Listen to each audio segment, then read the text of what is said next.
Assalamualaikum warahmatullahi wabarakatuh. Saya atas nama Rifatul Hanani. Di sini saya akan menjelaskan tentang konsep dasar aktiva sumber daya alam. Tidak semua perusahaan memiliki aset yang dapat diperbarui pada saat nilai ekonomisnya habis. Beberapa perusahaan memiliki aset tetap yang tidak dapat diperbarui pada saat nilai ekonomisnya berada pada saat titik terendah. Aset tetap tersebut yaitu sumber daya alam atau natural resource. Sumber daya alam ini merupakan aset tetap yang sering kali disebut dengan aset yang dapat habis. Yang termasuk pada aset ini yaitu minyak natural dan kayu hutan atau sumber daya alam lainnya. Saya Lokman Jaya Kenanga. Di sini saya akan menjelaskan tentang karakteristik dari aktiva sumber daya alam. Di mana aktiva sumber daya alam ini dikarakteristikkan dengan dua fitur utama. Yang pertama ada pengambilan atau penggunaan sepenuhnya aktiva tersebut. Kemudian yang kedua, penggantian aktiva ini hanya dapat dilakukan oleh tindakan alam saja. Nah, tidak seperti pabrik dan peralatan, sumber daya alam dikonsumsikan secara fisik selama periode penggunaan dan tidak mempertahankan karakteristik fisiknya. Perusahaan-perusahaan seperti pertambangan dan kehutanan memiliki jenis aset tetap yang tidak dapat diperbarui dan harus dicari yang baru lagi jika ingin memilikinya. Nah, harga perolehan aset tetap yang berupa sumber daya alam seperti itu harus dialokasikan ke periode-periode akuntansi yang memperoleh pendapatan dari aset tetap tersebut. Pengalokasian harga perolehan inilah yang disebut dengan depresi. Protul ini akan menjelaskan tentang depresi aktiva sumber daya alam. Nah, di sini depresi adalah berkurangnya harga perolehan atau nilai sumber daya alam seperti mineral, minyak, tambang, dan lain-lain yang disebabkan oleh perubahan SDA tersebut sehingga menjadi persediaan. Kemudian, penetapan dasar depresi seperti contohnya perusahaan ExxonMobil yang memerlukan pengeluaran yang banyak untuk menemukan sumber daya alam tersebut.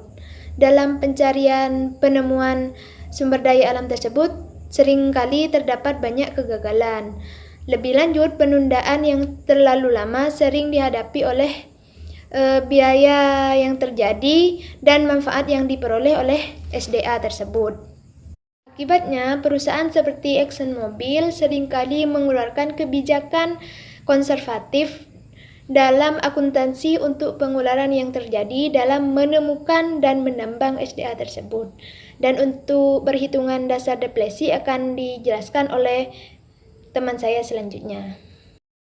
Selanjutnya saya akan menjelaskan tentang faktor dasar depresi yang melibatkan 4 faktor. Yang pertama biaya akuisisi, yang kedua biaya eksplorasi, yang ketiga biaya pengembangan, dan yang keempat biaya restorasi. 1.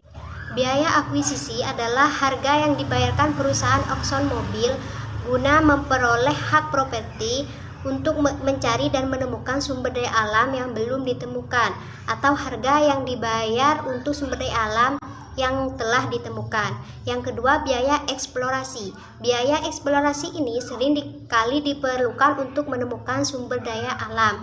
Dalam banyak kasus, biaya ini dibebankan apabila terjadi. Dan apabila biaya berjumlah substansial dan risiko menemukan sumber daya alam tidak pasti, maka kapitalisasi dapat dilakukan. Contohnya dalam industri minyak dan gas. Untuk faktor lainnya akan dijelaskan oleh teman saya selanjutnya.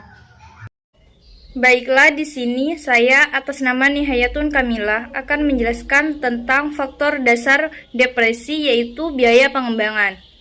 Perusahaan membagi biaya pengembangan menjadi dua bagian. Yang pertama, biaya peralatan berwujud, dan yang kedua, biaya pengembangan tidak berwujud.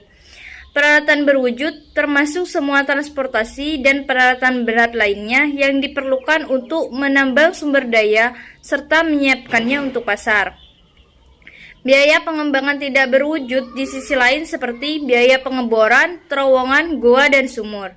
Biaya ini memiliki karakteristik berwujud, tetapi diperlukan untuk produksi sumber daya alam. Biaya pengembangan tidak berwujud dianggap sebagai bagian dari dasar depresi.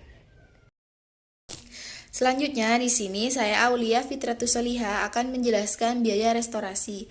Perusahaan kadang-kadang mengeluarkan biaya substansial untuk merestorasi properti kembali seperti pada semula setelah dilakukannya penambangan, yang dinamakan dengan biaya restorasi. Biaya restorasi ini adalah bagian dasar depresi. Jumlah yang dimasukkan dalam nilai dasar depresi ini adalah nilai kewajiban untuk merestorasi properti setelah dilakukannya penambangan. Assalamualaikum warahmatullahi wabarakatuh. Saya Duratul Lailia. Di sini saya melanjutkan contoh soal. Nah, contohnya PT Payung Buana adalah sebuah perusahaan penambangan pasir yang berlokasi di Cirebon, Jawa Barat pada awal tahun 2013. Perusahaan itu membeli sebidang tanah yang akan dijadikan lokasi penambangan pasir seharga 200 juta. Nah, tanah seluas 50 meter tersebut diperkirakan mengandung pasir sebanyak 100 meter pasir. Diperkirakan setelah seluruh pasir berhasil digali, tanah sisa pertambangan tersebut akan dapat dijual seharga 50 juta selama tahun 2013. Perusahaan berhasil menggali pasir dari tanah pertambangan tersebut sebanyak 20 meter. Bagaimana jurnal yang berhubungan dengan aktivitas pembelian dan pemanfaatan tanah pertambangan serta berapakah beban depresi dari tanah pertambangan tersebut? Penyelesaiannya adalah pada awal tahun 2013 saat perusahaan membayar transaksi pembelian tanah pertambangan secara tunai, jurnal yang perlu dibuat adalah tanah pertambangan sebesar 200 juta rupiah, kas sebesar 200 juta rupiah.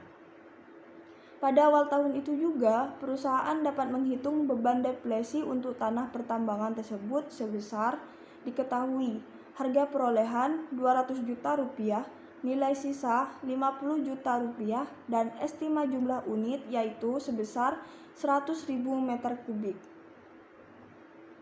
Selanjutnya, cara mencari depresi yaitu harga perolehan dikurangi nilai sisa per estima jumlah unit.